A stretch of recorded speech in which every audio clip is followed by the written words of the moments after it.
What's up, guys? And a disclaimer, when I'm talking to you right now, this is just one take. I actually don't really have any notes. But thank you for watching this video. It's been kind of random so far. That was all intentional. So the gist of what I'm about to say to you is I feel like I've been a little disingenuous so far, or just maybe not using this platform to my best capabilities.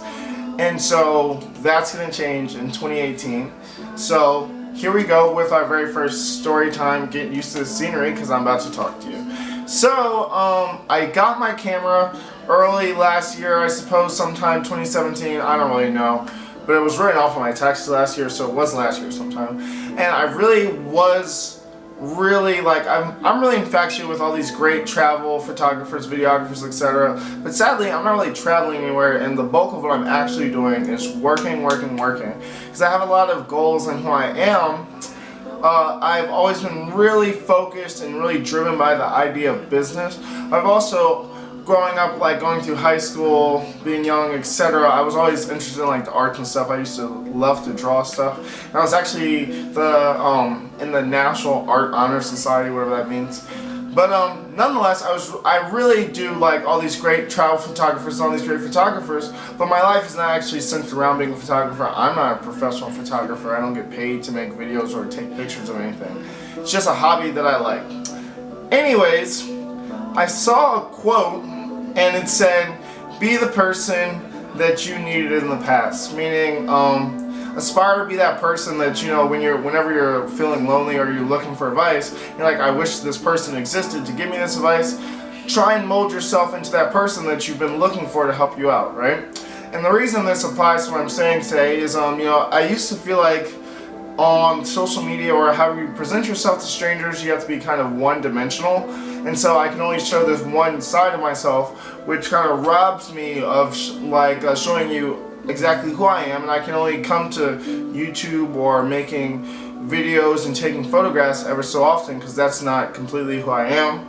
And so here I am. I want to tell you guys a little more about myself and tell you a little story. So recently I just got my taxes done, and my accountant, she was really impressed with me, and she was saying, "This is just so amazing. I can't believe you did this well. You're so young. I need you to talk to my son, my children. They're in college. They're really close to your age. Please tell them what you did. Give them some advice. What did you do? You're amazing, blase, blase." I was so uncomfortable this entire time because I'm really not like anybody's example. I'm very much on the road hoping to get to some success one day. I'm not like a fully put together successful person, in my eyes at least. And I thought it was really funny that you were showering me with all these compliments, because, you know, I don't have too much figured out myself.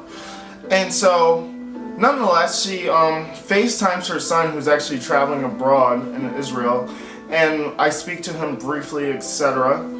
And she said she has me give him a little advice or whatever. But, you know, this kind of situation has happened in the past where someone's giving me these compliments and whatnot, where certain things are going well and you feel pretty successful. And what that does is really builds up your ego and how you see yourself, and it makes you a little less humble. And one advice that I could hopefully give to her son, is to try and just hold on to any humility that you have. And it's not very easy, especially if things start to go your way and you start to think that you're a successful person. The reason being is, right before I had my taxes done, I got myself into a bit of trouble, and it was really stupid. I lost a whole bunch of money, and I found myself in this situation where I'm scrambling to save money and get all the money I can to pay this huge tax bill I was given. And all in the situation I found myself was all triggered from a lack of humility. My ego got really large, and I was doing things I shouldn't have been doing, and I felt like I was invincible. Next thing you know, you're in trouble. So the advice I could give to him is to stay humble, and, you know, hopefully the good things can happen, but you can stay a good person and, you know, just keep your head on straight, because you're only as great as yesterday's success. So, you know, if things were great yesterday, well, time to start over with this new 24 hours and a clean slate and go after it. But nonetheless, I just wanted to share this story with you and show this side of myself, because I feel like I do lack a perspective of a friendship or a mentor, someone who has these goals that are both economic, business-wise, etc., or just growing as a person in the professional world, as well as someone who has an interest in things other than just like sitting down and looking at stocks, trying to make money. Yeah, enough rambling. Thank you guys for watching. More videos coming in 2018. I'm trying to be more consistent.